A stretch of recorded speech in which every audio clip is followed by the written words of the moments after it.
All right, so today we're going to talk about profit maximizers. Here's my invitation to you. Those of you who seem to have a phone addiction. I'm not going to name names, but they might be in the front row. My invitation would be, leave your phones in your pockets, purses, briefcases. I really want you to be able to dive in and pay attention. We're going to talk about, and not necessarily in this order, strategic positioning. We're going to talk about brand strategy, high profit clients, ideal client path, and a lot of tips and techniques to work smart, not hard. Sound good? The reason that I specifically chose these are because these are the ways to exponentially increase profit in your business. If you just focused on these, you can maximize what's already there, or kind of tweak it or turn it, or for you to be able to really make a substantial difference in your business very, very quickly.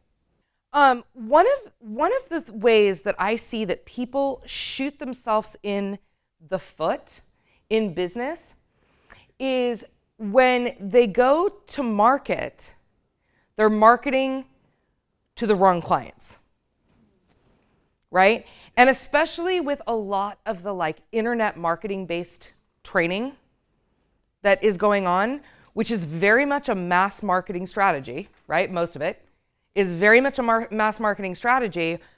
And then we end up in this cycle where we've got all these clients who not only suck our will to live, but cannot pay us, right? And it's really easy to do when you're not intentional. So one of the biggest profit maximizers is going after high profit clients, right? So what would you expect the definition of a high profit client to be? One where I make a lot of money. Right, one where you make a lot of money, but how do you make a lot of money from them? Someone who doesn't quibble over every little detail. Low maintenance, that's important. High ROI, but the low maintenance, that's really important, because if you are working with a client that is super, super high maintenance and calling your office every 10 minutes and trying to micromanage what you're doing, that eats into your profit. It completely eats in. Look, do you have one of those? I have one right now. Yeah. Cooling my hair. Yeah, and it's not only is it eating into your financial pockets, it's eating into your energetic pockets. And I think that's really important for those of us, especially, how many of you in here kind of feel like you are on the verge of burnout? Or in burnout, or feeling burned out? Yeah. Did you just raise your hand? You need a vacation. I just gave you a week's vacation. Yeah, and then you gave me this. Right, well, you can have some time off next week. So, goofball. So I know, honestly, I'm like, all right, well, you clearly need to take some days off. So. That's on me, though. So yes, those clients, because that energy suck, I am fiercely protective of my energy. So now it's not that I'm just protective of my time, I'm protective of my energy, because I only have so much of that. It takes. Mm-hmm. And I've noticed as I've gotten older, I don't bounce back like I used to. So yes, that is a huge, and it eats profit. What else? Yes, loyal creates more profitability. And loyal clients also tend to refer more people, right? Which also increases your profitability in your company, because now that's less money you need to spend on marketing and lead generation costs.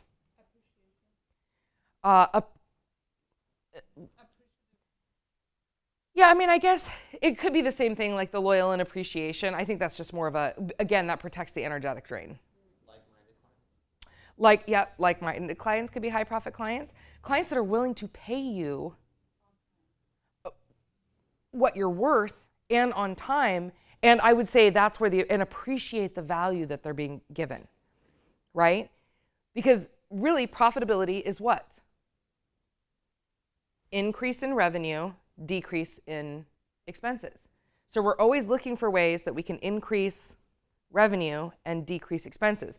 Although I will tell you that you're never going to decrease your expenses into a profitable company, right? There's no amount, like, you can't just cut everything out and be like, oh, I'm more profitable now. I mean, we don't want to waste money, but you do, I believe that you do need to spend money to make money.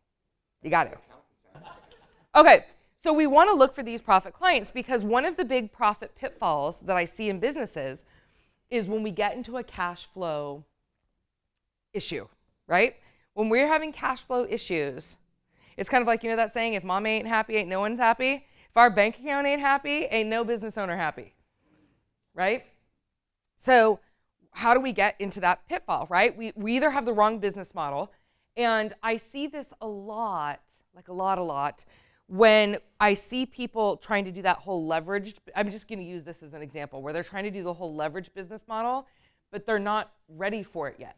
Like if you were a new business, leveraged business models, and we are going to talk about this, are a disaster waiting to happen.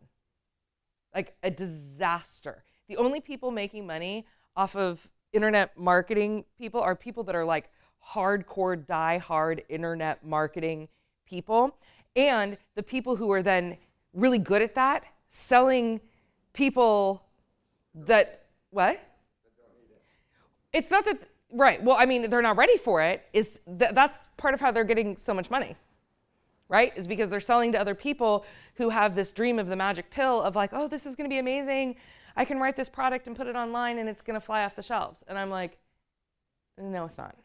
Who told you that? Bullshit, right? That is not how it works. So wrong business model, wrong clients, the wrong marketing strategy, all equate to big cash flow problems, okay? So this is why I am a huge proponent of this. For those of you who have, how many of you are thinking about or are heading towards or would like to add a passive income product or leveraged income? Okay, I'm gonna help y'all right now.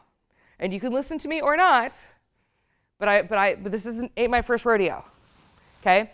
So in the marketing space, when I'm talking about passive, I'm not talking necessarily about like real estate, right? That's completely different, right? And that's not my area of expertise, and I can send you to people who have that expertise, and you can talk to him, right? Talk to Galter, right there, okay? So, right, he's burned out, but yeah, but his business, he's almost got his business on autopilot, so he's doing good. All right, this is the biggest issue that I see people doing, and it is one of the most deadly mistakes that a business owner can make. They try to leverage and do passive income first. And here's a little bit about what I wouldn't even call it the industry teaches. They're like, in order for you to make a lot of money, you got to be able to sell your services to many. You know, you need to leverage your time. Like, why would you do one-on-one client work when you can write a product and you can put it out there and you can sell it to, you know, hundreds or thousands of people, and you can get paid on that information over and over and over and over again, right? Is that the message you guys are all hearing? Okay, how many of you want to believe that that's true? Yeah. Okay, how many of you actually believe that's true? Do you? No. Do you? Well, we do that for a living, so. But yeah, anyway, sorry, continue. Okay, let me tell you, because obviously it has to work sometimes, right? It can be true. But here's what they're not telling you, right? Here's what they're not telling you. Because I've been in this business for a very long time, and we have done product launches and sold online products. I also know what happens when I sit in the rooms with people who are the big people who are doing this for a living, and I know what it actually takes to create that. And I have to tell you, it's generally not profitable. It's not profitable. So why do you think that? Because I'll tell you that's not where the so I'm going to say this, and I'm not going to use names. One of the biggest big launches in history of a very well-known internet marketer that if you knew the name, most of you would probably know. I actually know people who were behind the scenes on that launch. And they came out and they were like, yeah, we did a $4.7 million launch that cost $4.5 million to do. This is the standard run of the mill. Sometimes people even will spend $100,000 on a launch to make $20,000 back.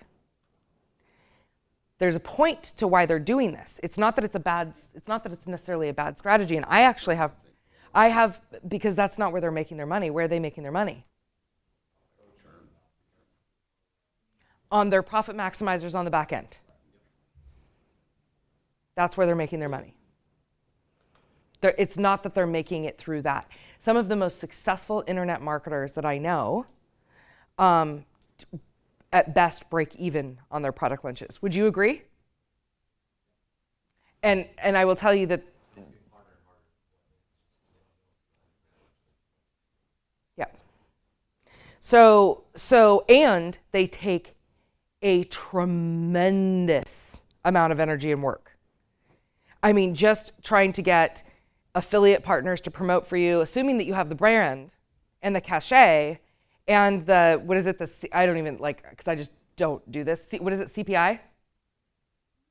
What is it? You have to have a certain level of conversion for even the big players to touch you.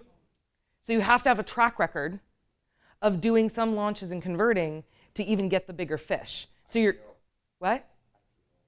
IPO? No, it's I think it's CPI? CPA, that's what it is, CPA. Yeah, it's like you have to have a certain level of conversion to even get the bigger players. So you have to be launching consistently and working your way up to attract the bigger fish, which is where those big numbers come from. This can take years. There is nothing passive about these passive revenue products. I'm just a little confused. What happens in a lot of this industry, where a lot of people are playing in this room, is they go in because they want to offer some kind of service, and then they immediately want to be like, I don't want to do one-to-one service. I want to immediately leverage and start doing information products. And then they spend a year working on an information product, and they spend $50,000 to $100,000 working on an information product, or group coaching programs, or all that kind of stuff, to then make either nothing or maybe $10,000 back. Does that make sense? And it's because the message that is provided is like, you need to leverage, you need to get passive income. Like, don't do one-to-one services. Right. That's the message that's being taught. It's like, because that's just stupid, and why would you do that? And your time's more valuable than that, and this and that and the other thing. And what's happening is they are literally bankrupting a lot of small business owners. And I'm watching the businesses fall like dominoes. So I think this, by the way, is, in fact, every one of my clientele that are not, there's a time to leverage. Let me tell you when the time to leverage is. The time to leverage is, number one, when you can afford to leverage. So it's not to say, like, as an example, because I don't know enough, like, I know enough how to create amazing information products or to sell digital courses online. I know how to do that. But I actually would never do it by myself. I would always hire experts that know, because I don't track the Facebook algorithm. It would be like throwing money in a garbage can. So until you can afford to hire the experts, until you've got, 10, 20 grand you can spend on advertising. But again, what is part of my main mission? Save entrepreneurs a tremendous amount of wasted time, money, and energy. So there is a time to do this sort of thing. I, at this point, cannot serve the amount of people that I want to serve without leveraging my time. But guess what I have dialed? I don't have a cash flow problem, right? I've got cash coming in. So these are the things that when it's time to leverage, this is what you need to have, right? You need to have a brand. And people need to know who the hell you are, right? Because it is very challenging for you to penetrate, especially the digital space, because it's like merging onto the 405 in LA during, rush hour traffic with, rate it cocktail happy hour with a bunch of drunk drivers on the road and a 6-car pileup, right? It's so congested. You have to know what you're doing, or you have to be able to hire people who know what they're doing to be able to do that and help you get the widespread recognition that you want. So you need to have a brand. You need to have a list, right? By the way, I want to back up. Part of the reason for having a brand is you need partners. You need other people who are willing to promote you, right? So that you can utilize their database of people. If they don't know who you are and you don't have a track record and you don't have expertise and you don't have people that are going to be willing to back you and promote you out to their list, you are fighting an uphill battle, right? So you need a brand. You need your own list. And you need to be able to offer something of reciprocal value to the other JV partners. Okay? You need cash flow, because to leverage and to go, mass marketing is actually significantly more expensive than targeted marketing. Significantly more expensive. What did these two guys just say? Their clients are spending using $20,000 to $50,000 in Facebook ad buys. We're not talking about putting $200 down and letting it ride and see what happens. And then the other problem with it too is that then we've got all these people who are not qualified. They just want to do something and they want to create and they want to put programs out, but they don't really have the experience. But someone said they're doing that whole like, well, just build it. Like, what do you have a passion about? And then you've got people putting out stuff that they're, like kind of like the business coaches that have $30,000 businesses, but then they're putting out courses on how to build $1 million business. And then people buy that course and they realize it's either all copied material or it's all bullshit or it's shitty course material. And then what happens to those buyers who are looking to buy digital materials? Do you think they're going to think twice before they buy digital materials? So then for those of us who are actually qualified and have real value, it becomes so much harder and so much more expensive for us to break through that now perceived barrier. What? Everyone needs PR. What? That's why the hit's up to 50. Right, exactly. That's why the hit's up to 50. So again, it's not a bad thing. Like as an example, at the place where I am in my business, because what do I have? I have a well-known brand, right? I'm very well-known in my industry, right? I get put on stages. I get interviewed in the media, not as much as I'd like. We should talk. I get interviewed. I give good interview, right? Like I've got a list. I also have access to a lot of partners who are totally willing to promote me because they know the kind of business that I stand for and they know I'm not putting out bullshit into the market, right? So I have people that I built relationships with, and I also have cash flow. So because I have cash flow, like he's absolutely correct. I'm never gonna do this shit myself. I am never gonna try to run Facebook ads myself. I'm hiring people that know what they're doing to run them for me. And then I just make sure they're getting the kind of conversion that I like. But I'm not doing that stuff myself. And I also have other people, because we have team meetings, like Eric will look in and he'll look at my lead gen campaigns to make sure that they're performing, or he'll look to see what's kind of going on, since he's handling the flip side of that, right? So not to be like a Debbie Downer, but if you want to create substantial cash in your business, we want to go for cash flow first. Get a lot of cash, build your brand, get recognition, position yourself as an expert, start to contribute value. When you're positioned as an expert, start building those relationships. You're going to start getting to that place where you have people that'll back your launches, that'll help promote you, who will spread the word about you, who will put you on their stage, include you in their book, put you in their podcast, right? When you start to build that and you've got your cash flow dialed, then it's time to be like, look, I just can't serve all these people. Like when you're starting to get to the point where you're like, shit, I just can't serve any more people. I'm gonna have to start turning people away, right? And I'm not gonna be able to help people. That's when it's time to start leveraging, if that's the model you wanna go after, okay? So remember I gave you the example of Bob? Mr. Bob, my client that came to me and he wanted to do this whole, I'm gonna do the webinar and I'm gonna do this cash infusion thing and I'm gonna sell this $6,000 coaching program. And I was like, Bob, This is not a cash infusion strategy. And how many months later has it been? Do you guys remember? 8 months later. Oh yeah, it says right there, say give it away. Look how smart you all are. Good memory, you guys were all listening. Bob didn't listen. Bob didn't listen. Right? 8 months later, he is tens of thousands of dollars into this tens of thousands of dollars, not to mention all the opportunity cost that he lost from not actually doing the stuff that he wants to. I'm sorry, but Mitra just got featured in Livestrong.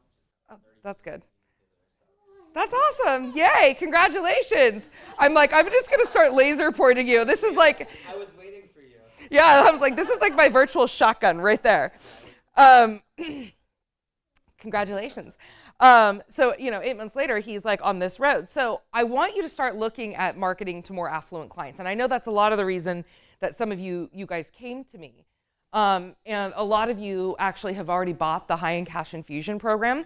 And one of the things we're actually going to be doing is we're going to be redoing that program, updating it, as well as segmenting it differently, where it teaches you, and for those of you who don't know what this is, it is a program that helps people rapidly switch their marketing to market exclusively to high-end clients and be able to generate 5 high-end clients or more in under 8 weeks. And it's, guess what? Do you think it follows critical path?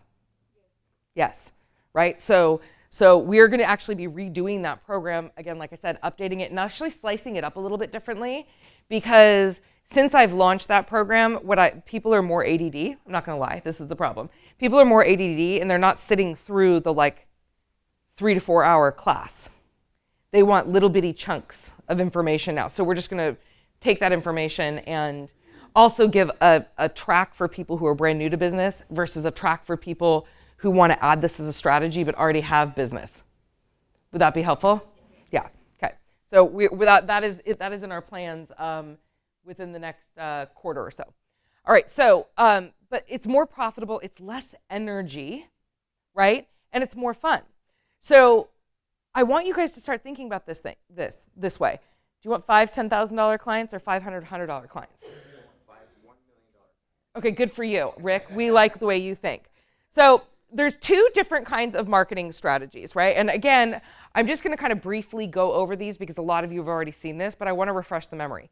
There's this whole idea of mass marketing. Mass marketing is amazing for brand awareness, right? We do mass marketing at our company. We do the social media, the social media posts. We do the press releases. We do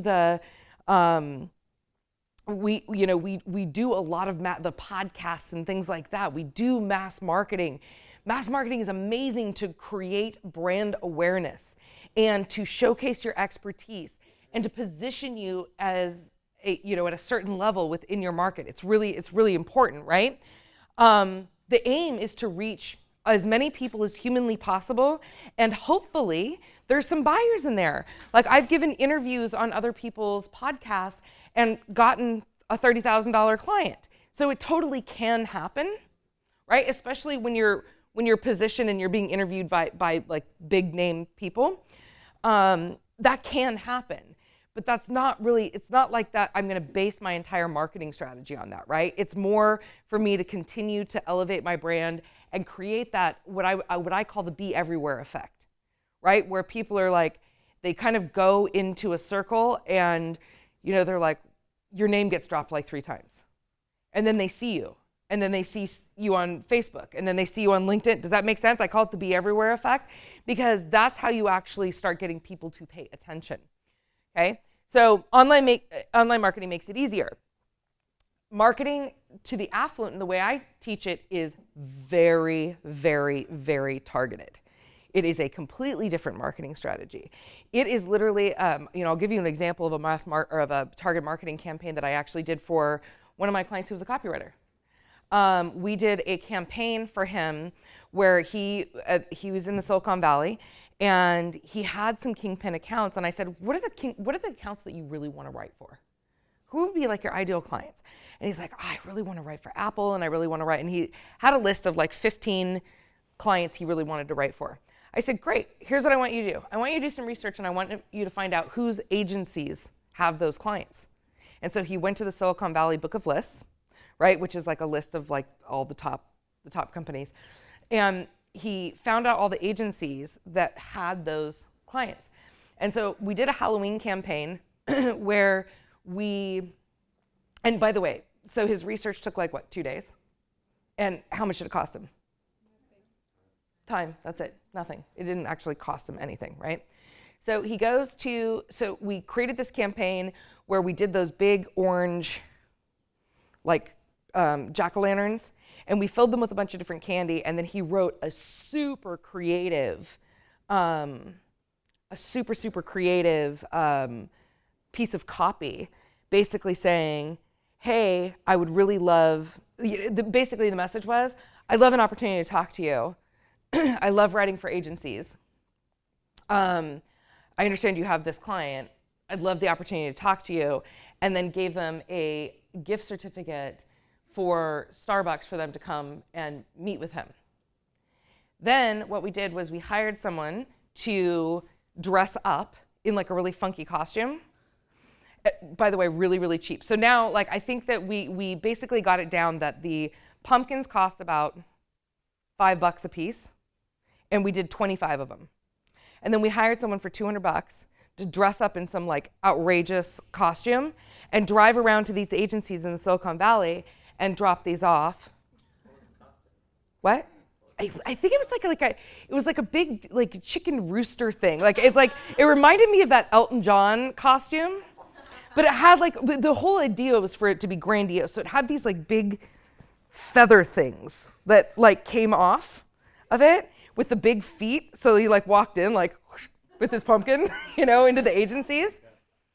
Oh my God, he got so much traction. He like literally couldn't even take all that business. That he got so much business from doing that and made so many hundreds of thousands of dollars from that one campaign that really cost him, you know, let's just call it a week of implementation and a couple $100.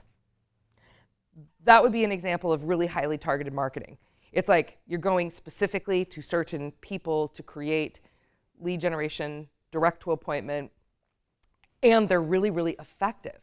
And so why people want to spend, you know, 3, 4, 5, 6 months creating these, I mean, and not that online funnels are bad, but why they want to spend that much time creating these funnels when they can actually just go and hand cherry pick 10 clients is beyond me, because that's where you're going to get your cash infusion from, right? So the first piece, and this is a step that I see so many people, and my marketing agency people will, I'm sure, back me up on this, where they step skip is they don't do the market research. You really cannot create effective marketing campaigns without doing the research to know your ideal customers like they are your best friends. But you need that market research. It's so critical because without it, you can't create your unique positioning, your brand promise, your messages. It's really hard to develop products or service offerings. How do you price it if you don't know what they are going to pay, what is going market rate? Who are the competitors that are offering the same service? How do you then position yourself? Because it's not about necessarily pricing less than your competitors. In fact, I don't recommend that model. It's how do you actually position yourself to make it the no-brainer that even though someone's less, why wouldn't they go with you, right? And to do your marketing and promotion strategies. So, you know, at the very basics, and agencies do a ton more research than this. I do a ton more research than this. When I work with my clients, we do a ton more research, but I want to give you guys some questions to start thinking about how to create these ideal clients. So number one, who are your ideal clients? In fact, actually, show of hands, how many in here are already working with consistently and have marketing campaigns set up to consistently attract your ideal clients? It shifts, but yes. Nah, I'm just saying no. No? Okay, so one. With the copywriting, okay, two, right? I'm gonna raise my hand because this room fucking rocks. I love you guys. All right, so, but you have to really be clear. You have to be clear, like, who are they? I know this sounds like a very basic question, but who are your ideal clients? Like, even from like a general sweep, you know, there's so many different things. Like, you know, as an example, from our health coaches for, you know, Derek and Alicia, is it Elisha? Okay, so Elisha, it's like, do you want to work with stay-at-home affluent moms? Do you want to work with, you know, do you want to work with corporations? I mean, like, do you see how like you can swing? It's like you could go and work with corporations. You could work with busy business executives.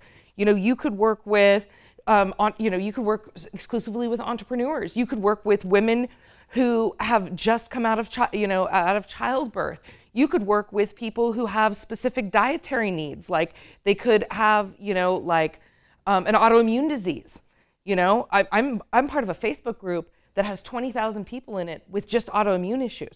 I mean, there's so many different specialties that you could go out of, and really understanding like, who are these people, and not just who are they, who needs your services that really needs them, and they're in enough pain that they're going to utilize them and can afford them.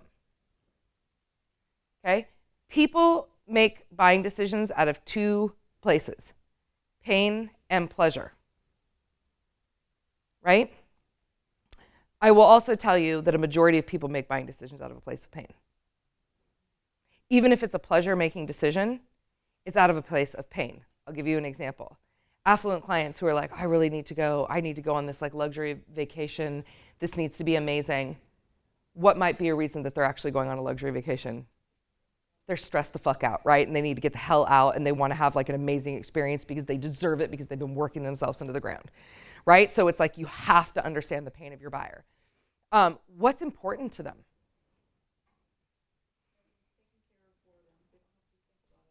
Right, and stressed out. They want no more stress. They want no more stress. But I will tell you, like as an example, even in us creating the programs that we've created that we're going to share with you later, we were very intentional because we knew that we have a lot of our ideal clients. They don't want fluff and bullshit. They're already busy. They don't want more busy work, right? Who wants that? It's like really understanding like what is important to them. You know, is community important to them? Is time management important to them? Is ease important to them? Is convenience important to them?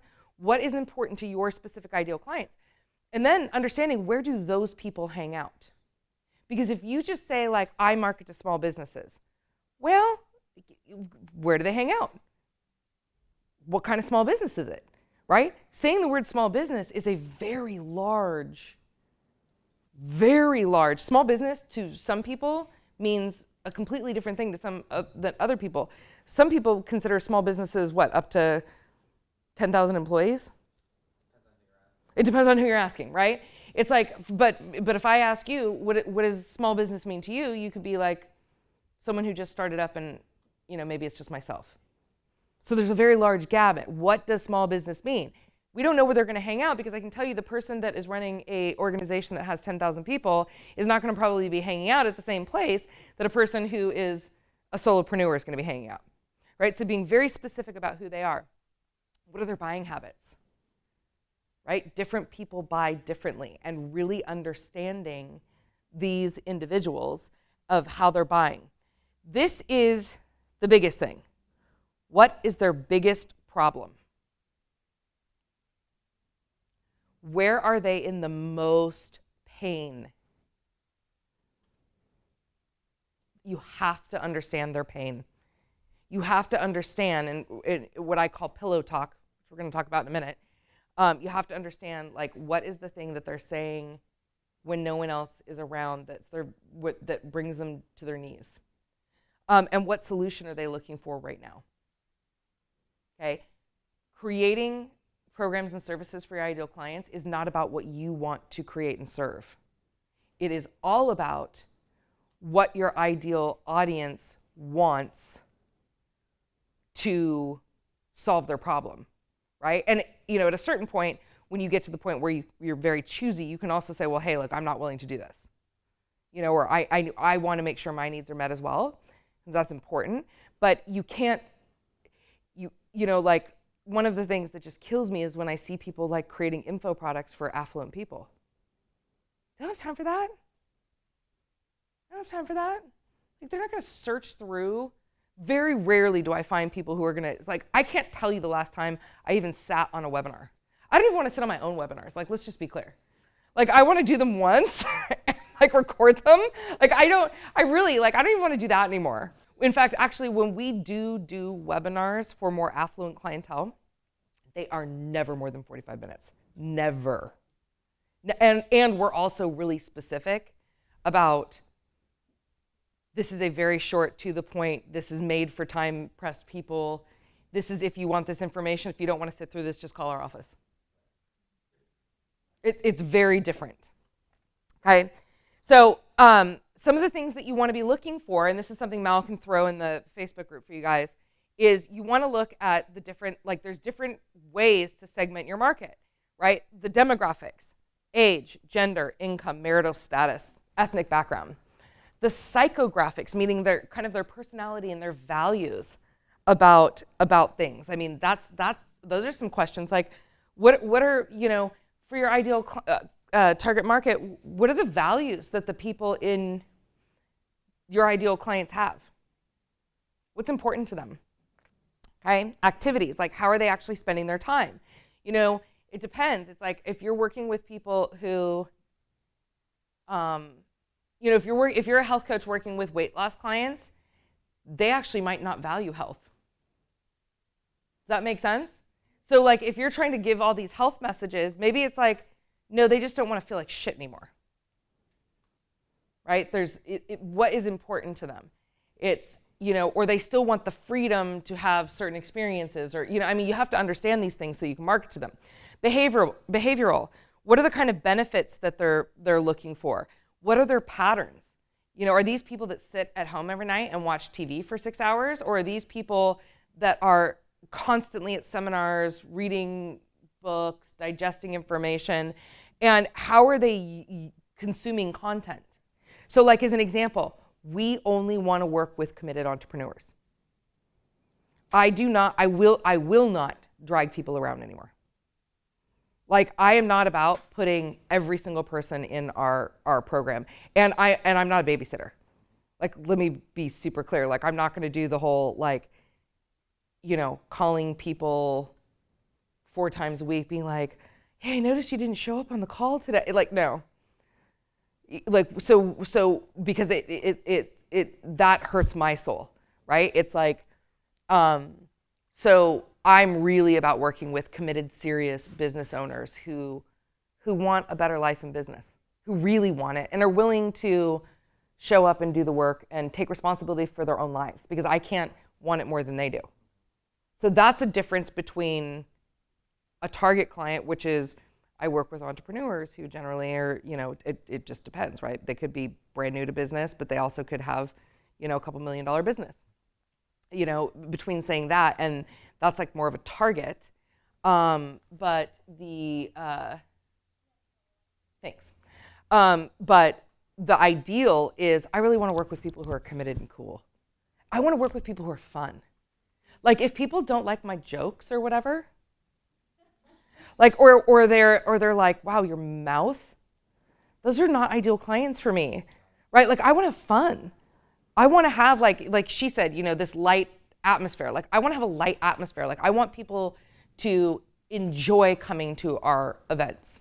Yeah, and when you get to a place where your cash flow is stable, you get to, like, we've literally yanked contracts from people because as they started to get into whatever we were doing, we're like, oh no, oh no, no.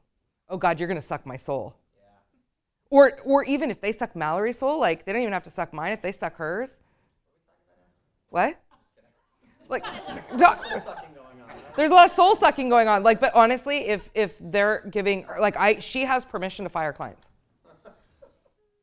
Yeah, absolutely. Like, we won't, like, we had, who was the, actually, we're not gonna say who it was, but we had a specific client that was really abusive to her. And I was like, hi, so let me tell you how it's gonna roll here. I'm gonna assume that you had a mental fucking break for you to be able to talk to her like that. But if you do that again, like, because we don't treat each other, that's like not the culture of our company. Like, we treat each other with kindness and respect and love. And if we mess something up, we will totally make it right for you. But there's no excuse for abuse. Yeah. And then also geographics. Like, do you want to work with people who are local, regional, national, international? These are also questions. Okay. I'm gonna kind of bounce through the high profit client psychology because it is very different.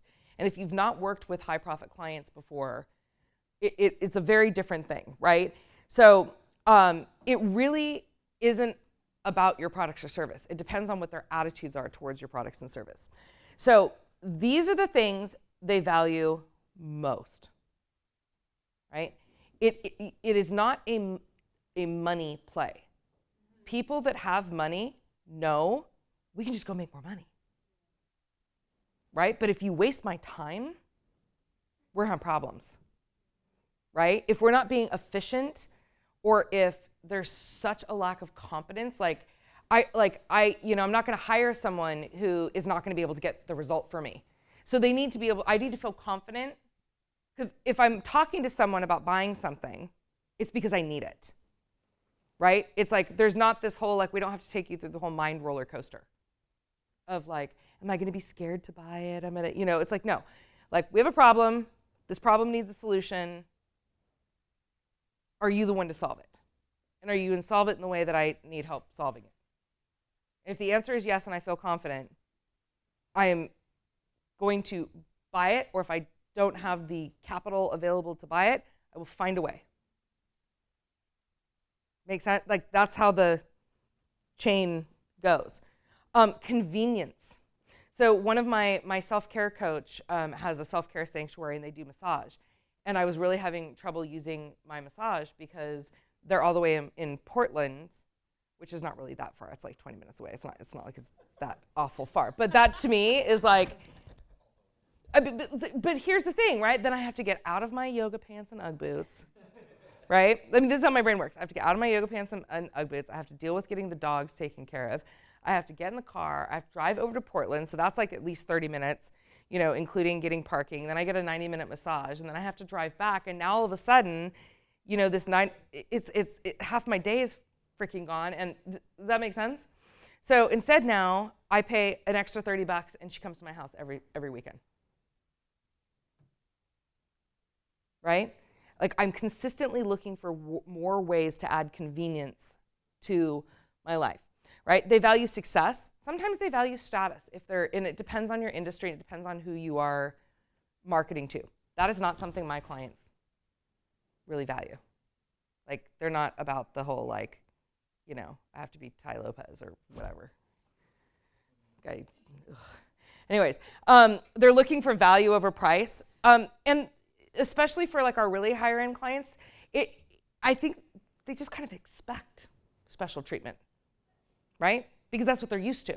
It's not because they're egotistical or anything else.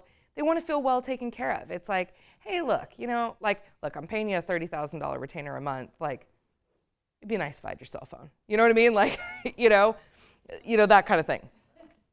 Recognition, and sometimes it's also being a part of a community. Being a part of a community of like-minded people. People are really more so. Eric and I were talking about this morning, especially with social media. And Rick, you mentioned this too, that feeling of isolation. People want to belong to a community of people who have their back, right? It's like being around people to support you or to challenge you or to hold you to a higher level, okay? And what they're looking for is they're looking for an entire experience, right? It's whether it's a product or service or not, it's not that they're buying a house, they're buying the experience of buying a house. right? Would you agree with that? Yep. They want high performance, meaning they want an agent, to use this example, they want an agent who's going to help them get the best freaking deal and negotiate all the stuff and handle all the hiccups as they come through the process, right? They want high performance. They want convenience. It's like if I have to go, like again, if I have to go drive to my real estate person's office like 5 times, instead of them being like, here, let me, like we had a, what? Totally. Like, I will tell you that business operations wise, when we're talking about like working smarter, I use DocuSign. It has saved my life. I don't know why I ever tried to use paper. I mean, I do sometimes at like events and stuff, but like I always use DocuSign. I never try to do the whole signing and faxing and like, no, we don't do that. You know, even when I just bought a Lexus SUV because white shit falls from the sky up here, unlike in Vegas. So, but they had messed up on something on the contract, actually to my favor, and they didn't even ask me like, hey, can you come back to the dealership in Portland that's like 40 minutes away? They're like, no, I'm FedExing this to you, and then I'm gonna send a courier to pick it up. There's no way, like I'm not doing that. And they know that if they made me come back for their mistake, that I was gonna be like crucify them in the customer survey, right? They want more time, they're desperate for time, and also they're desperate for reduced stress. It's like they want peace and time. Peace and time, and a great value, okay?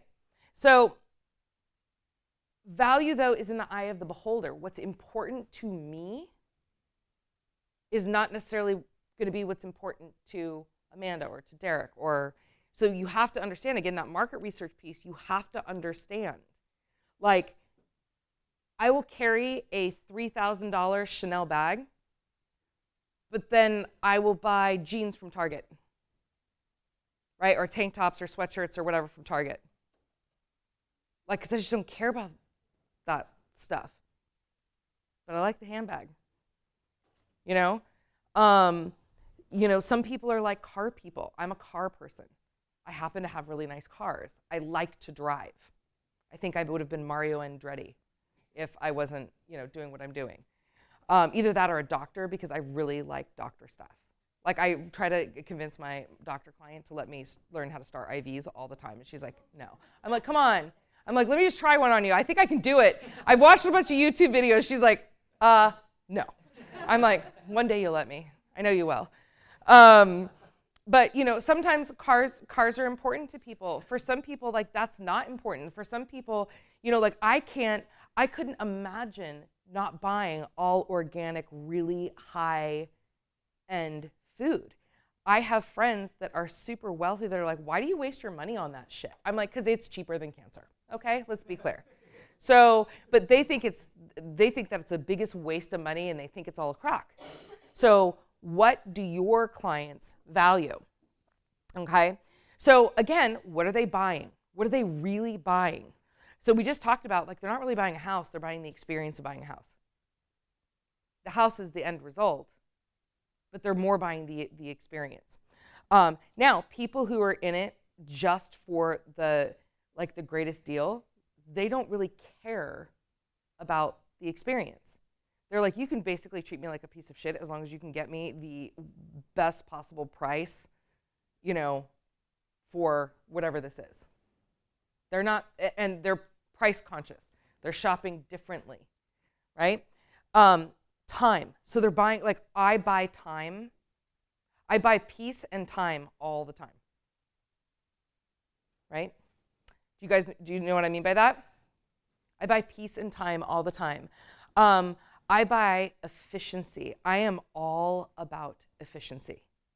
So anything that I can purchase that is going to help things become more efficient, that is ultimately going to reduce stress and increase my time, I am all about it, right?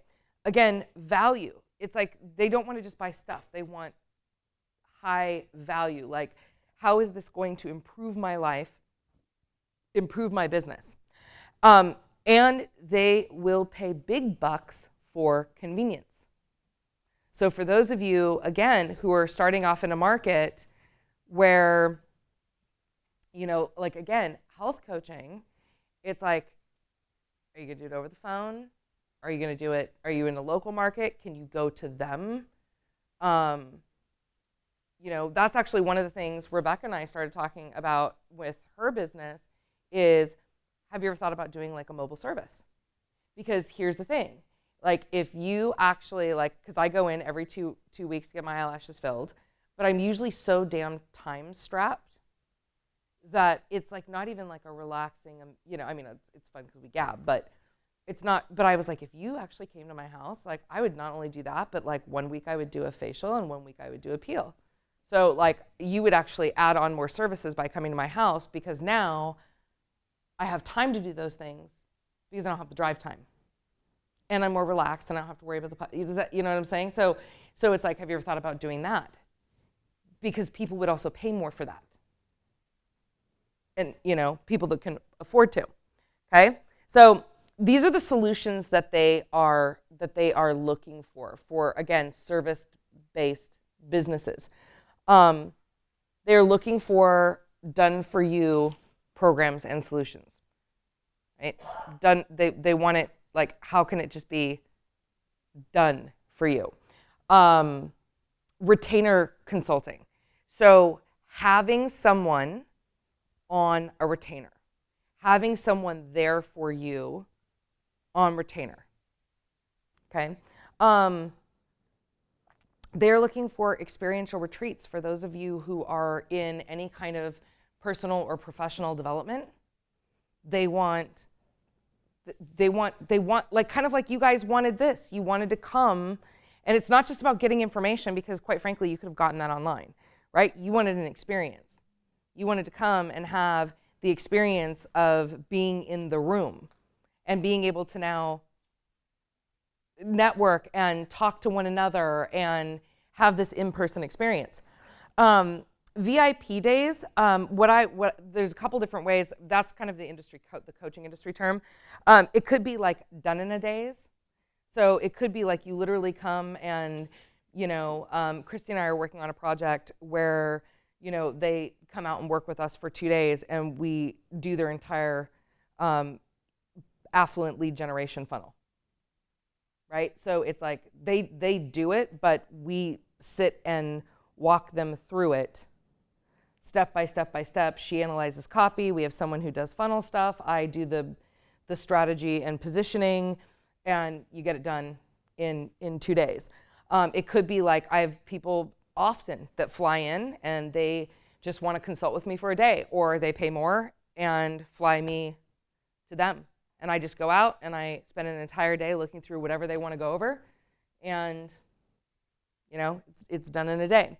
Private coaching or consulting, and then also center of influence groups. So this is another one where I see people will pay a lot of money for, is to be around, and I know I do, right? To be around really like-minded, high center of influence groups. Okay, so these are some of the solutions that people are looking for. Okay, and they get it, right? It's like they know that it is not going to be cheap. They're willing to pay more to have the experience that they want, because they're not making decisions based upon, it's not that they're not considering price at all, but that's not their primary thing. They're willing to pay more for what it is that they want. And this also is where we want to start looking at, I always recommend people start with one revenue stream, but it's like, then what? Kind of like, Mitra, what you were just saying. It's like you come in and do your design work, and then what? One of the ways to become a profit, you know, to create profit maximizers is, what do you offer them after the design project's done? You know, how do you give them more opportunities to be able to buy from you? You know, maybe once someone comes off of a major PR campaign retainer, you know, maybe you offer like a quarterly maintenance program. You know, that's something where you have them come in and you brainstorm new campaigns, or you know, whatever. There's so many different ways. There's so many different ways to do it, where you're offering additional services. You want to give them more opportunities, because oftentimes in fact, I find a lot, clients will say like, well, what's next? Like, that was awesome, I did that, now what? And that's part of when we go over ideal client path. We're gonna start talking about that this afternoon. The big thing is the creation of the value. And again, the value's in the eye of the beholder. So the way that you're able to charge more is to really explain the value of what they're getting. Do not expect your clients, I really want you guys to hear this, because we are offering the services, we get the value. We know what it takes to create that. That does not mean that our clients get and or understand that at all. Have you ever had people that have worked for you that you're like, hey, well, can't you do this? Doesn't that take like 5 minutes? And they're like, no, that takes like 4 hours. Have you guys ever had that experience or had someone do that to you where they're like, well, can't you just bang this out? Like, I need it in 10 minutes. And they're like, you're like, no, actually, I can't. That requires that I make 32 phone calls. That requires that I do market research. That requires that I do this and that and the other thing. And people don't understand, right? It's not because they're trying to devalue you. It's because they truly don't understand what it takes to create the value. It is your job and your responsibility to be able to clearly communicate the value that you are offering to your clientele. And part of it is the culture. Again, it's that intentional culture that you create, not only with your team, but your clients.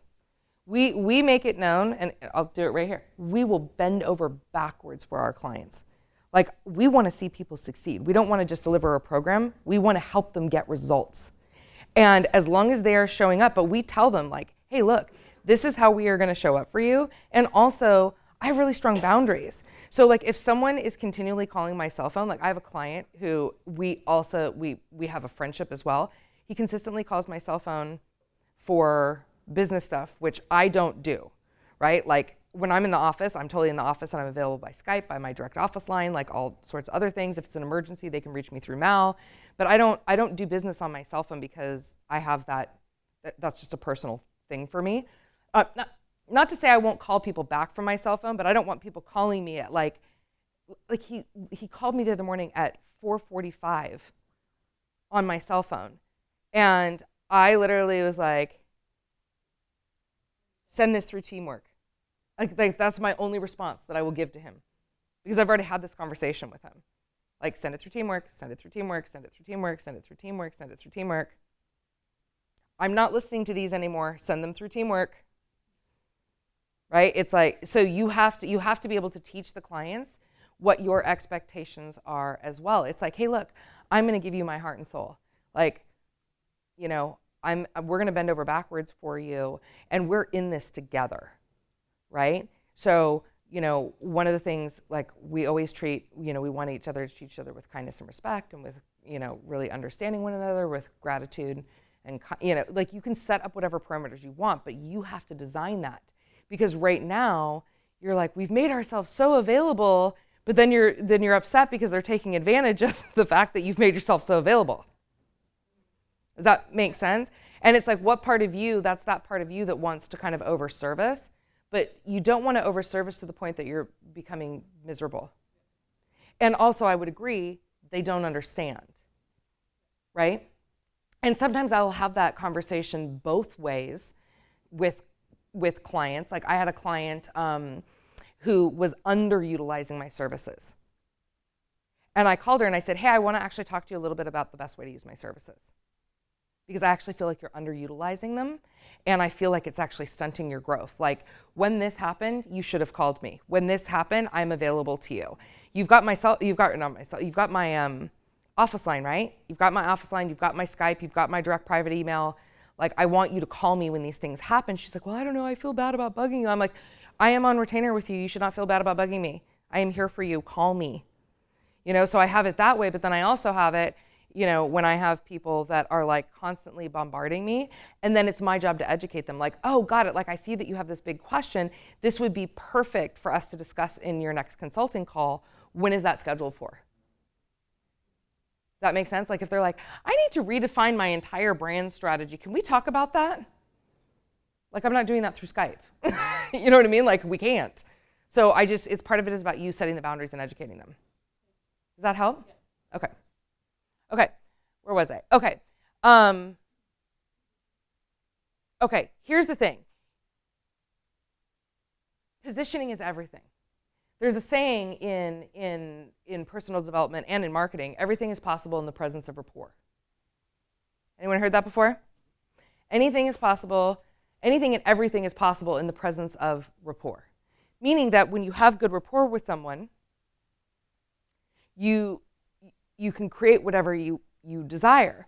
Part of creating that rapport is really strategically positioning what it is that your market wants and the problem that you solve, right? So it's not exactly as much about what you offer as how you offer it, kind of like we just talked about right now. One of the things that I do differently than a lot of designers, because our teams are separate, so we will talk and integrate with the construction people and this and that and the other thing, but they're not actually part of our team. One of the things we do differently and is an added benefit to you is that when problems arise, because they will, we will jump in and help you to the best of our ability, right? So again, that's positioning it as an added value for something you're already going to do, but it's letting them know, hey, this isn't included, we're doing this, okay?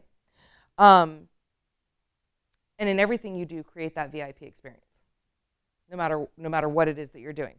So these are some of the things that that can add more value. So exclusivity,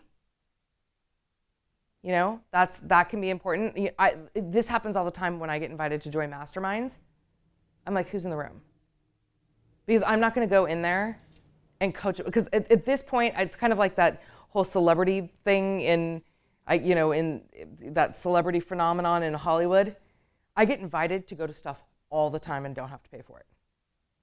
They want me in the room, right? So, but then I'm always like, who's going to be in the room, right? That happened with, and I got invited to be a part of a mastermind with really cool people, but they're just in a different place in business. They weren't playing on my level, and I was like, oh my God, I'm gonna end up coaching these people for a year. And I kind of got thrown into a mastermind group unknowingly, and then very quickly pulled myself out of it. I said, I can't. I've got to protect my time, right? So exclusivity. Scarcity, it's like, how many of these are available? Acceptance not guaranteed. We don't take all clients. This is something that is super true at ART. We do not take all clients. There are people in this room that are not a good fit for what we are going to offer later. Not because they're bad people, not because it's just not going to be a good fit for them. And even if they wanted in, we would actually say, we don't think this is the best fit for you. I don't think this is actually going to help you get what it is that you need, right? So we don't take all clients. You don't take all clients as a designer, right? Direct private access, done for you. Speed of implementation. This is huge. I hired a quiz company to create my quiz. Part of the reason I hired them and paid the money without even blinking is because they were going to get my entire quiz process done in a week, right? A return on investment, and also access and association. There are certain things like this, like there's some, personally, I'm sure this won't be a shocker. I don't really give a shit about it, but there are some like very high end, you have to be invited in, mastermind groups type things where, and you have to pay, but you also have to be invited in, where like, just to be like, people will kind of be like, well, I'm in this group. Are you in this group? Like, or why aren't you in this group? Because I don't want to travel. So was that helpful as far as choosing our ideal clients? Okay, so one of the things that I want you guys to do is, whether it's on a break, this break or lunch, I want you to start to think about what your ideal clients have. And then part of it though is like, what don't you want? Like we all have enough experience in life to say what we don't want.